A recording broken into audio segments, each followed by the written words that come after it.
let us all do we can to build a better future. All right, we're going to move on now to our next segment. So, Daniel, this is going to be a little bit of a serious segment, and you also got a video, too. Do you want to play that video first? Yeah, so what we're going to do is we have a story with Chuck Todd, but we're going to have a video that sort of builds up to this Chuck Todd moment in history. This is from Nico House. Actually, put this out on Twitter. Let's check out this video. Seen so far caged kids in overcrowded cells. The United States is running concentration camps on our southern border. Children are torn from their families and thrown into cages. When we have children being housed in cages, crying for their mommies and daddies, we know we are better than this. President Biden being accused and criticized for total hypocrisy. He has reopened the exact same child migrant detention center in Texas that he once himself bashed the Trump administration for operating. This is not kids being kept in cages. This is kids. This is a facility that was opened. 7,300 unaccompanied migrant children were transferred into a network of shelters. But back then, it was called a tent city where kids were kept in cages. It will be nothing like what we saw in the Trump administration. The number of children in custody higher than it was than its 2019 peak during the Trump administration. I don't necessarily think that it's appropriate for journalists to be inside centers that are not permanent places for children. And so you got to wonder, why won't they let us see? Because it's messy. Do you believe that right now there's a crisis at the border? I think that the answer is no. Travel to the southern border, sir? Not at the moment. Okay, let's pause it right there. Okay, so this is getting us into this story. It's a reminder of the thing that we've been talking about for a while, that we should have consistent viewpoints on things. If X equals Y, X should always equal Y. You can't say X is bad if this guy's president, but if this guy's president is a different story. The cages are nicer. The kids are given water bottles. They get 2 nylon sheets to sleep in, not just one. Every now and then they'll try and delouse the kids, you know, sort of improvements that don't really make any amount of difference. So where this all kind of came to a head, at least for this story, is Chuck Todd decided to talk about this. And a lot of people are not consistent, as it turns out, here in America. It turns out when Trump puts kids in cages, it's bad, but when Biden does it, it's reasonable. So let's get into it. So Meet the Press host Chuck Todd was once again the recipient of a furious backlash on Sunday after he opened his show by asserting President Joe Biden is in the midst of a political crisis at the same time Americans are receiving the much-needed stimulus checks and COVID-19 vaccination rates are exceeding the administration's promises. The stimulus checks that Trump started and the vaccine rates that were also started by Trump. Is we have to be consistent. We can't lie because we don't like a president that they didn't do something or didn't contribute to something. Just how the way you have to do it. It's the reality of the situation. So, standing in front of a screen showing immigrants at the southern border, Todd stated, "It's fair to call the deteriorating situation at the U.S.-Mexico border a crisis, even if the Biden administration refuses to use that word." He then added, "But it's more than that. It's a political crisis for the new president with no easy way out." Actually, in the story, there is actually a tweet that shows the actual segment, and most of the rest of the story is just people responding to this with tweets and what their tweets said. I don't really think we need to go through all that, but I do want to show this video.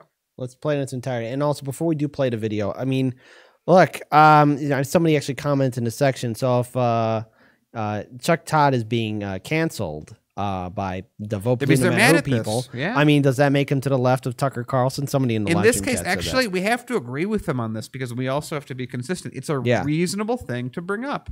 Let's check out the video. All right, let's play it. And a good Sunday morning. It's fair to call the deteriorating situation at the U.S.-Mexican border a crisis, even if the Biden administration refuses to use that word. But it's more than that. It's a political crisis for the new president with no easy way out. Republicans are quick to blame Mr. Biden for the growing number of migrants crossing the southern border, saying it's his rhetoric and policy shifts that caused this surge in migrants. The new Democratic administration says it was left with a dismantled and unworkable immigration system by former President Trump.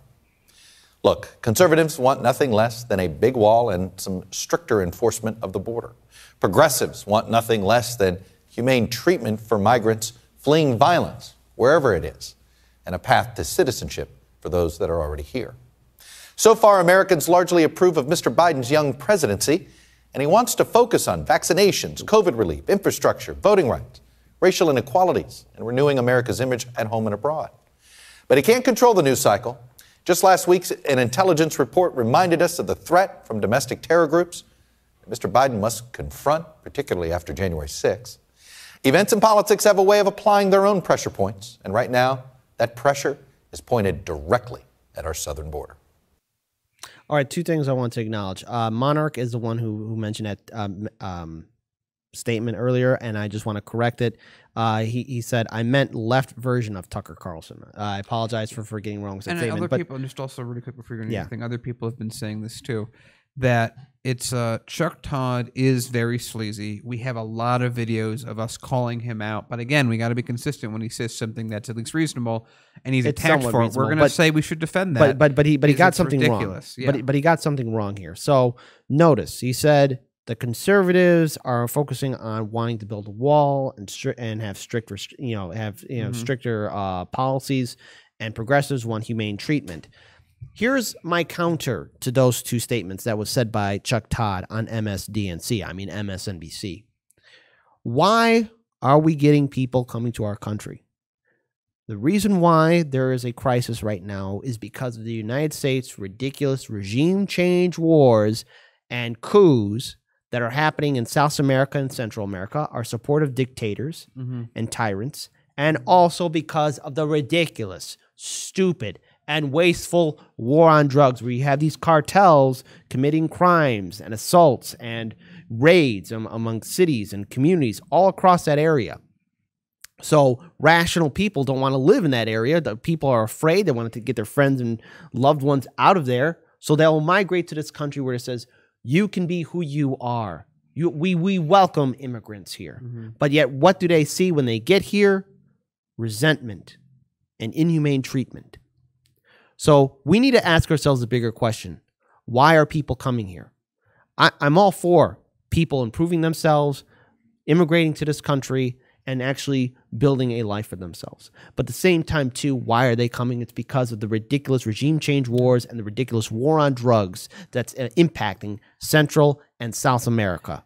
And just to go back to Chuck and what he's been saying, this is such a, reasonable, it's so weird that usually we call him out for saying unbelievably dumb things that don't make any sense at all or that are factually incorrect.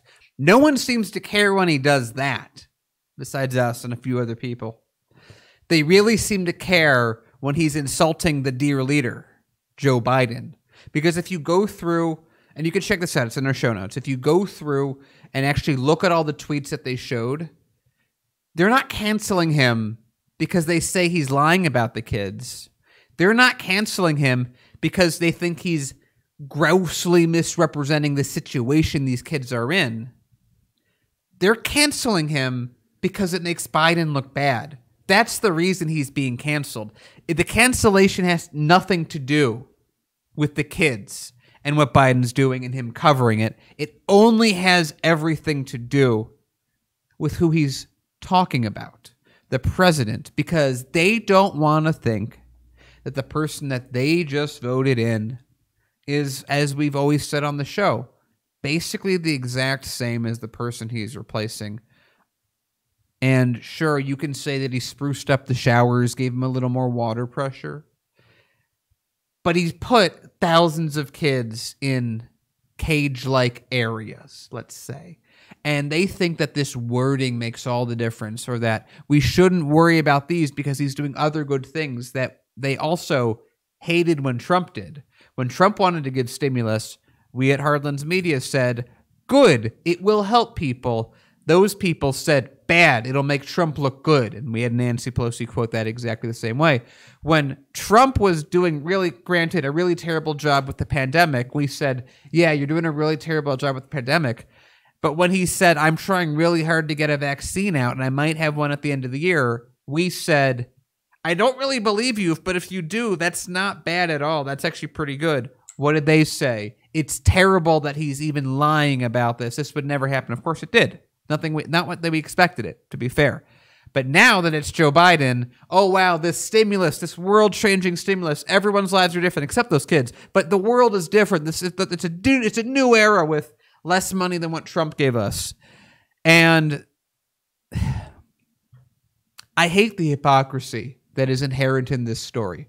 Chuck Todd needs to be, well, we don't really believe in cancel, but just to go along with it, needs to be canceled for a lot of other things that have nothing to do with this story, have to do with his look on how people that are poor are, has just him being a really terrible anchor in general. But not because of this story. I have to stand behind Chuck Todd on this story. Yeah.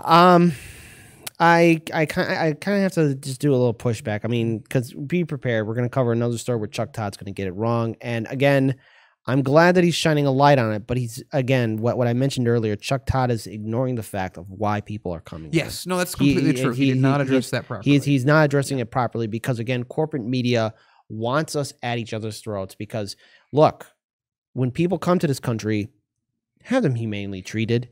Don't put them in cages or concentration camps or tent cities. I was annoyed by the condescension he said with progressives. Just want everyone to be treated fairly. And then at the same time too, look, conservatives, I hear what you're saying about having restrictions, but at the same time too, look, walls don't work. All right, ask the people of Constantinople how that turned out for them. Ask the trebuchet builders. Yeah, exactly. Walls just don't work. Okay, the walls are stupid. Walls don't work. All right, but anyways, bigger point is we got to really look at the bigger picture. It's the war on drugs, and it's these ridiculous, wasteful regime change wars that are happening in Central America and South America, all these ridiculous coups that are happening there. You know, one day we're going to need help. And I do hope that the international community will help us out because the way we're treating people right now, I fear for the response. You know, people will remember. And these kids didn't do anything wrong. These kids are just young people. They're innocent in all of this. They don't deserve to be treated like this. No one deserves to be treated like this. Yeah. Daniel, what's the final word? So no, Andrew's making a fair point again. It's like, he did call us digital brown shirts one time, a couple times. But again, I'm willing to be principled on the issues, not the person, although the person is a bit of an issue. So just to reiterate the situation, we have these victims that are these kids that have been put in cages or cage-like structures. Okay. The assailant is the same people under Trump that are now controlled by Biden. And now we have some new assailants, the blue check mark people on Twitter, whose biggest issue with this entire problem isn't the victims, the kids. It's calling out the perpetrator, Biden. Agreed.